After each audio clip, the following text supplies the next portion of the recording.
Hello, it's What the Doodle here, and in today's session I wanted to respond to a YouTube video, so let's get into it. What opinion will you defend like this? To which I said, backend code that generates plain HTML responses is still the best way to build 90% of applications. It got a good amount of attention, and I'm making this video because I wanted to defend that statement and expand on it a little more. Let's say that we have a web app. Something super simple, like a table that displays a bunch of data and a way to filter it out with inputs at the top. Using a front-end framework like React, or in this case Vue, this is accomplished by hooking into events on these inputs, getting back data, usually in the form of JSON, and then parsing that out into a template that's populated in the DOM as our table. But why? Why go through that middle layer of returning JSON if what we want to end up with is structured HTML? Doesn't it make more sense to just return the HTML? And that's what this video will be talking about. See, most backend frameworks come with an out-of-the-box ability. So that central question about why would you go through that process of having a front-end framework or a library in order to transform the data that's returned into HTML if you can simply return HTML from the server. Whilst that does sound like a credible question in terms of the complexity of it, it does turn out, in here, Andrew does not consider that there are good reasons in order to do that. And he just assumes, well, you're essentially taking an extra step. And I think that's in the rest of the video, he obviously does not look at those good reasons, and he simply focuses on the fact that it's this base core fundamental assumption that there aren't any good reasons to separate the actual data that's coming back and to do that. So obviously he then proceeds from this base assumption, and then he carries on the rest of the arguments and essentially then demonstrates further on in the video. He demonstrates essentially doing server-side rendering. And so if we play it a little bit more, he talks about that, and then he will give an example about sort of a HTML generated on the server-side approach. So let's have a look at that. To return back structured HTML using templates or some kind of bespoke markup language. Take this dashboard, for instance, that I built with Laravel. It's not a single page application. Instead, each view is returned back as HTML. It's not incredibly slick, but as an application following a basic CRUD pattern, it accomplishes its goals pretty well. Each page immediately has the data present on it that it needs as soon as it comes over the wire. This is the kind of methodology I feel has been strayed from and overcomplicated. So this is slightly a bit of a red herring here, in the sense that he's saying that it has been overcomplicated, and you could argue that in some sense, yes, but that depends on which front-end framework that you're doing. And I think that is a separate dialogue, essentially, because the complexities vary depending on the front framework that you use. And not all front-end frameworks are created equally. And in fact, you do not even need to create or use a front-end framework in order to achieve that. But the actual fundamental question we have to go back, which is in terms of the HTML rendering, this has to happen somewhere. Now, whether you do that rendering or that computation that's needed, that can either happen at the back end on the server side, or you push that and delegate it to the front end. Now, of course, there are trade-offs when you do that. So when you, for what Andrew is advocating, if you delegate that to the back end, then what happens is that, as he mentioned, you will have to do an entire page refresh. So what that essentially means is that the entire page is torn down and it has to be recreated from scratch, even though you've maybe only a partial parts of the actual page has changed. And that's the sort of one of the trade-offs that you have to do, is that you have to refresh the whole page. Now, of course, further on, and sort of the process he takes is essentially creating a single page application in a roundabout way. So he's doing full-on server-side rendering with partial, allowing partial refresh using JavaScript using sort of Ajax to pull in those fragments of changed HTML and stitching that up. And in order to do that, you'll see that actually ends up even being far more complex. So let's just play this a little bit further. Why add in an additional layer of complexity by abstracting out our front end using a separate framework when what we want can be accomplished using native HTML controls and maybe a sprinkling of modern JavaScript? So this is, I would say, slightly not correct, because he's saying it's only slightly sprinkle of JavaScript, but actually turns out the solution that he provides ends up being just as complicated. I would argue, in fact, even more complicated than if you had just used a single page application, a front end framework. And also, here's the other issue. As I mentioned right at the beginning, Andrew does not consider the issues around doing server-side generated or server-side rendered computation. Because here's the thing. First of all, we do need that computation. It has to be done somewhere, whether you do it at the server side or you do it at the front end.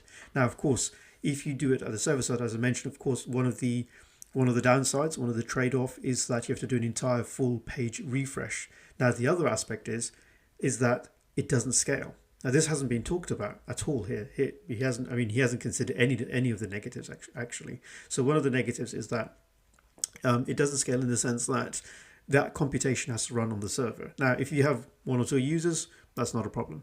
But as the number of users and as your traffic increases, then for every single click, every time you do a pay or even the minor change, all of that has to be recomputed again and again, and that quickly will go up. It will shoot up really quickly, and so if you do front-end rendering, then what happens is that computation is offset to the client. And suddenly what then happens is the server is free to just simply return just the data that it needs to return, not return the data with all of the extra HTML that's computed. And of course, there are other issues as well. The issues of you are essentially creating spaghetti code, and you're doing a huge amount of coupling between the data and the presentation on all of that, all on the server side. Now, what does that mean? Well, first of all, that's actually terrible design architecture, because what happens is that's really not maintainable for the long term, because what happens is you make certain decisions, such as which in terms of the HTML that you're rendering, what clients you are targeting, and also it makes it very difficult to upgrade and change. What if in the future you want to go with a different client or different kind of client, or you want to use a different framework, for example, not a framework but a different form of rendering?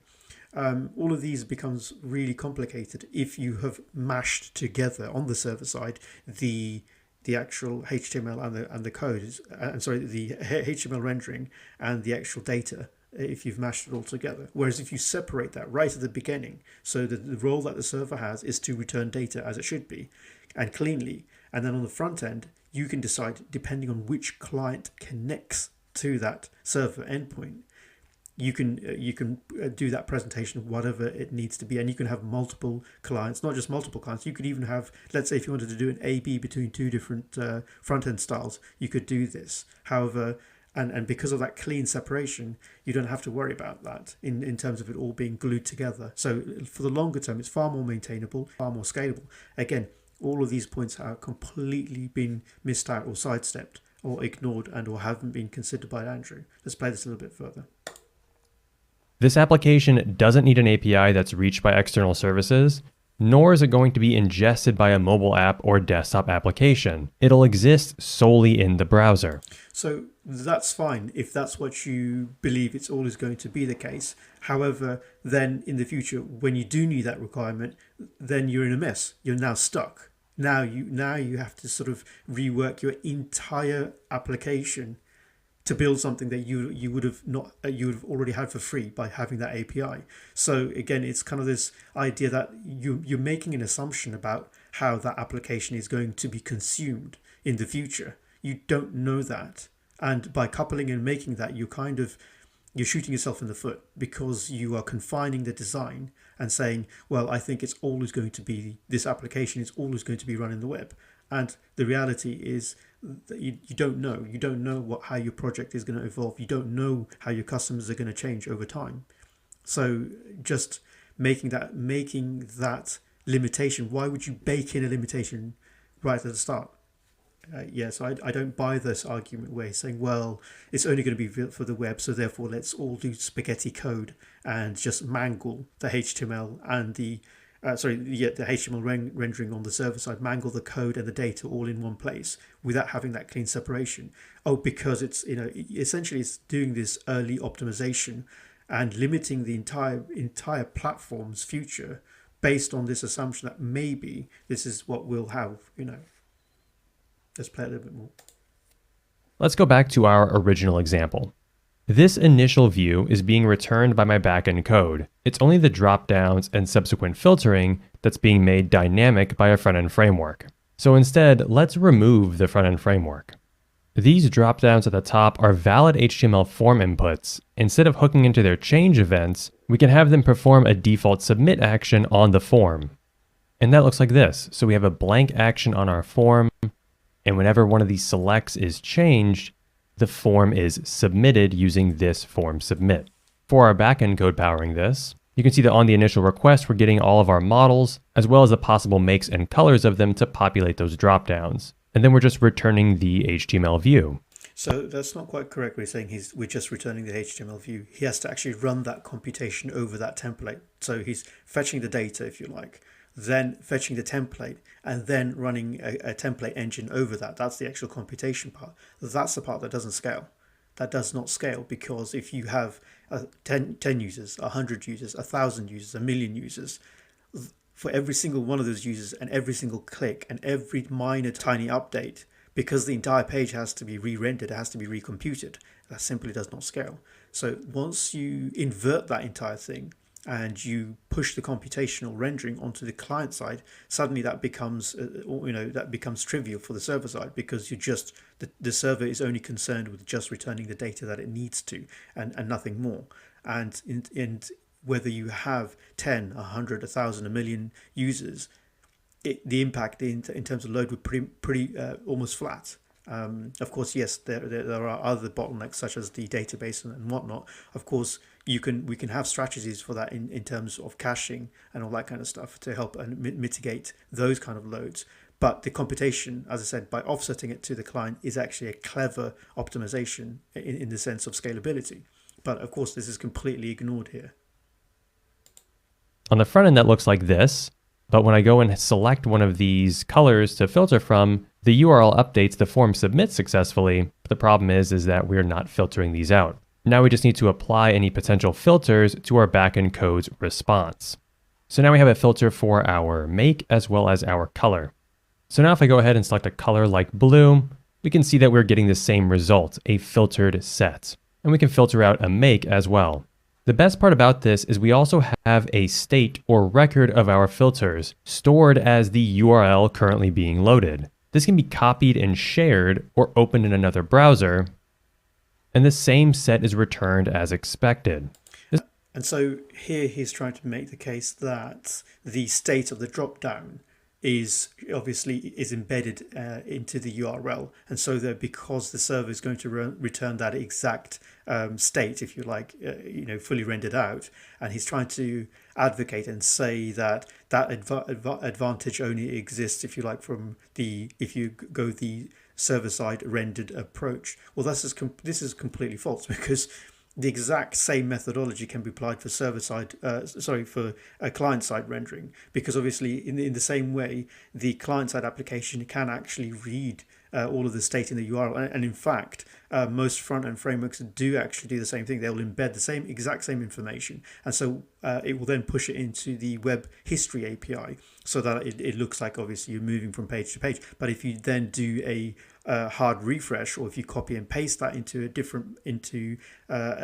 different browser, or if you shared that link, then what would happen is that server would initially fetch that single page application, and again it would load up that filtered view. So the argument that this only applies to server side rendered approach is completely false here. This is false. This is completely false, because you get the exact same behavior. You can get the exact same behavior for front end for a front end framework. So to say that this is kind of almost exclusive to server side to server-side rendered is false here. I'm not sure why he's making this point, because it's complete. This is just completely false. This is completely false, because either it's a misunderstanding or just ignorance around front-end applications. But we've had this for a very long time. It's not. This is just a complete red herring or a straw man. We have this exact same feature on the front end. So let's just keep on playing. This is what I meant in my tweet. This is the simplicity of stepping back and having your application's foundation be a backend that returns HTML. Of course, this isn't without a downside. For each request, we're seeing a hard reload of the entire application, and that might not be a desirable trait. Additionally, this method does...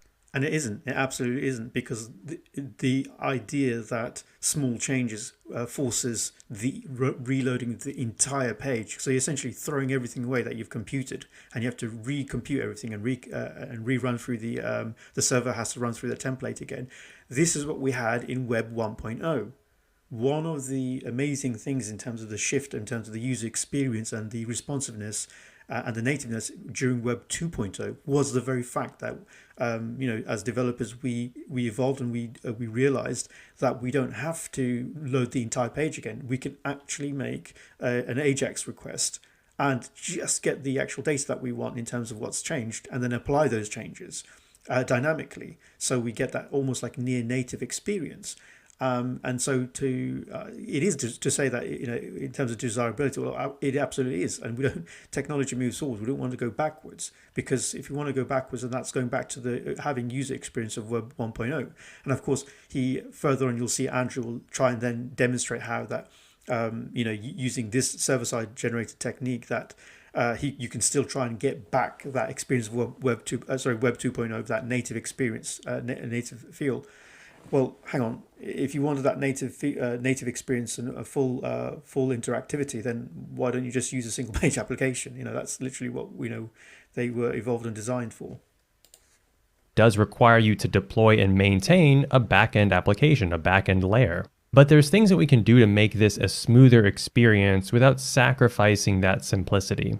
Let's go ahead and, using the same example. So this is a lie, a straight up lie. Essentially says, well, we're not going to lose out that simplicity, simplicity, because all we're going to do is sprinkle a bit of JavaScript. And it's like, if you watch the rest of this, you'll see it ends up being more janky and more complicated, because what then happens is, in order to allow for this partial refresh, whilst it's also generating HTML, you have to do some funky things in terms of injecting things into the header, and then the server has to also dynamically figure out, do I need to do a full page reload, or do I need to load a fragment? And then that means it ends up being far more complicated. And then on the front end, you then have to, obviously, in the first instance, it'll load the entire page, and then in some parts of it will only do fragments and partial refreshes, and then stitch that back into the front end. All of that, if you consider it, actually ends up being a way more complex solution to the problem of just having a server that is completely cleanly segregated in terms of, and separated in terms of its responsibility. The server simply returns data, and the front end, which is a presentation layer responsible for, well, essentially UI and presentation, takes that data and interprets that as it needs to, and then displays it. And of course, we have the AJAX as he's going to use here, and we don't have to do any of this janky conditional, oh, this is part of a fragment, oh, this header's over here, so we should send this request, or that request, or whatever. No, it's very simple. I would argue, actually, the front-end single-page application, in that regards, from an architectural perspective, is actually the simpler design. If you think about it, the server takes requests, returns data, done. And then whatever the client that you have takes the data, presents it however it needs to, done. That's actually way, way, way more cleaner. Okay, let's continue a little bit more. Head back into our code base. And in the HTML template for this, let's eliminate the page reload through just a few lines of modern JavaScript. So instead of onChange being this form submit, it's going to call a function which we will create. We'll call it filter vehicles. Now let's go ahead and create that function. Okay, so filter vehicles is a function. The first thing that we're going to do is grab the current URL that we're going to use as the main entry point. So that is our constant. I'm just going to skip forward a little bit because this is him just writing that function, and the main thing is how he essentially calls the server, and then you'll see that he has to inject some stuff into the header, and then he has to do essentially a conditional rendering on the server side, and then he has to then stitch all that back, and that just ends up bringing a really janky and convoluted approach to essentially something that is all completely solved by a single page application, and it doesn't really add much weight to the argument that this is much simpler, and this is all based on the simplicity of server-side rendering. You just end up with this pseudo janky solution, and which is more complicated than if you had just gone down the single page application route. Let's just forward this a little bit.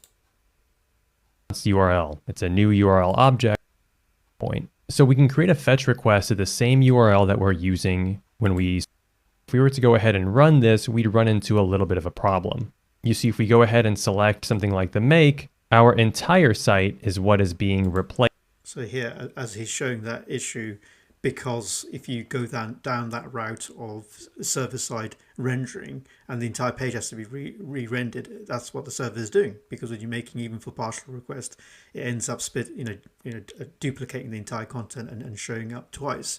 Of course, then this is where you have to start fiddling around with it, with injecting things into the header, detecting that on the server side, only deciding to do a partial fragment, rendering, and then split that back, and then stitching all together. And it is just a lot of extra complicated step, and frankly unnecessary as well, because of the fact that you've mashed together the roles and responsibility. There is concerns that are just overlapping that don't need to overlap, because they can stay cleanly separated. And obviously the rest of the video, he then goes on to essentially just talk about HTMX, which essentially kind of, I suppose, wraps up some of the concepts that he's doing here by hand. And this sort of the HTMX, which is kind of defined as the anti-JavaScript framework, if you like. The idea that it hooks into all of these sort of events, and then you can make requests to the server, and then obviously you, from the server's point of view, you render out certain fragments. And again, I think this is just way too much tight coupling, way too much extra complexity, and making things actually ending up doing way more steps than a server returning simple data, which you then interpret how you need to for the client. To me, that's far more cleaner. Anyway, placed inside of this table, but we don't want that. We just want the table data to be replaced by the table. There's a couple different ways we can do this. Because I want to use the same URL instead of having to create a second separate URL just for table data, we can include a header that we can look for in our backend code. So using fetch, we can just include this headers object, and I'm just going to call this something like xrefresh and set it to true. So now if we go into our backend code, we can look for that header. So if our request has the header xrefresh, what I want is to just return back our table data. And I can do that because I've already extracted out that table as a blade component here in our components folder. So using Laravel, I can just say, all right, return view components table, and then include some data that it's expecting. So now let's go ahead and save this and see how that looks.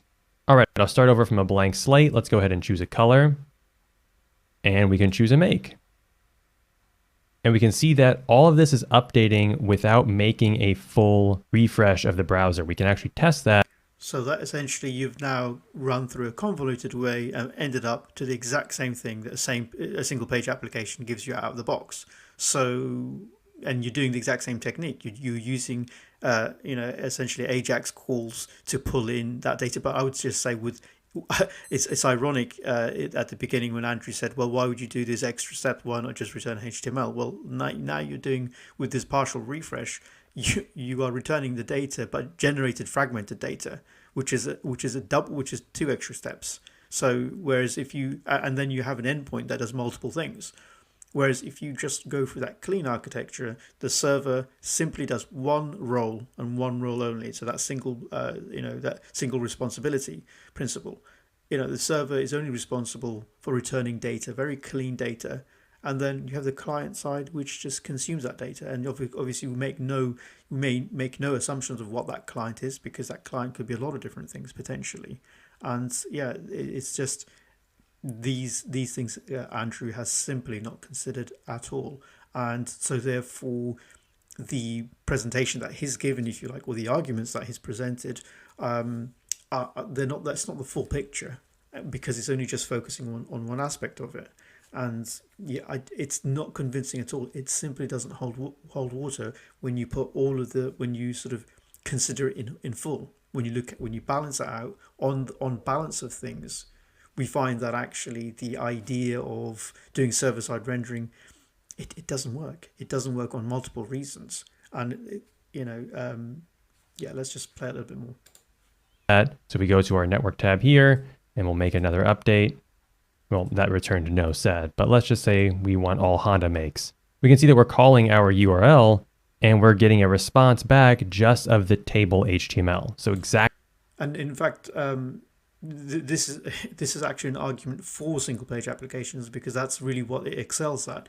We're not loading the entire page. We're only getting fragments, or also we're only getting the actual data that we need. And in fact, I would say that single page actual applications is even more efficient than this, because here over the wire, you're returning the HTML plus the computation that has to be done. Even if it is a fragment, it still has to be computed. And then all of that HTML plus the data, so that's that's going to be a larger payload, has to be returned by the server. So that's obviously a lot more resources. If you go with the single page application, it's the same thing as what he's showing here, but even more efficient, because it's only just the data, not the data plus the HTML. Exactly what we're expecting. This is great for small changes and islands of interactivity throughout a page, but can get kind of messy the more complicated we get and the more complex a page gets. And so that's entirely the reason why he says it can get messy. Well, yeah, essentially that's the whole point of a single page application, because the whole framework is designed to handle that, so the quote unquote messiness, because it isn't messy, because essentially you have you've delegated the actual template, if you like, to the client side, and the framework will handle all the data transitions and changes and mutations and whatnot, and do that all of us seamlessly for us essentially, and then it will call out to the server to pull in only the bits of data that it needs. So, if you look at it in totality, the argument just there isn't really any strong points here. There really isn't any strong points, and so you can only make a case if you ignore all of the other aspects which I've just sort of explained in this session. So if you ignore all of that, then yes, you could say that he has an actual point, but he doesn't when you put everything on balance. So yeah, really that's if we were to recap the whole argument, remember, as I said at the beginning, it's all based on that question of what should the server return, and this simplistic idea of, oh, why not just return HTML? And that makes, as I said, it makes the assumption that just there are no good reasons for not just returning HTML. And as I've mentioned, we have, if we go through those points, well, first of all, you have in terms of scalability, there's an issue there, because you have to the HTML computation has to happen somewhere. Now you can either have it on the server end, or you can delegate it to the front end. In terms of scalability, because you have a server client architecture, you have a bunch of clients connecting into a server. It turns out that if you delegate that computation and offset it to the client, that scales way better than the other way around. So that's an inversion, if you like, of that computation. So there's an argument there. That's a very strong argument. Then there's the argument of decoupling, which is very important. And I would say that's actually, not only is that a cleaner architecture, because it's in terms of concern, separations of concern, the server is only concerned with returning data. That's how it should be, and it doesn't make any assumption about what the client is in terms of, and then in terms of the data and the UI presentation. That again, once again, is delegated to the client, because that is the responsibility of the client. The browser is responsible for that presentation, so it makes sense that that's where that, in terms of template rendering and all that kind of stuff, should actually happen. So there's decoupling, there's performance, as I mentioned, and there are a few other aspects as well, of course, yeah. And the other question about, for example, managing the state in the browser, for example, Again, that's something that single page applications can do absolutely fine. There is no issue there, and it's not exclusive to server-side rendering. And the final point, of course, is, as Andrew had tried to demonstrate, that you can try and have server-side rendering with this kind of Web 2.0 interactivity by the solution that he's provided, or using other sort of anti-JavaScript frameworks such as HTMX to achieve that kind of stuff. That ends up actually ending up even more complicated than just using a single page application. So it's strange in terms of as an argument to say that, look, the reason we want to do server side rendering is because it's far more simpler. It's simpler than a single page application, but then the actual solution that is delivered ends up being more complicated than a single page application, which is kind of a self-defeating argument, really. So yeah, that's essentially it for this particular response to this particular video. And I think we essentially, if you look at it in total, single page applications are still the best option, I would say. So until next time, that's it for today.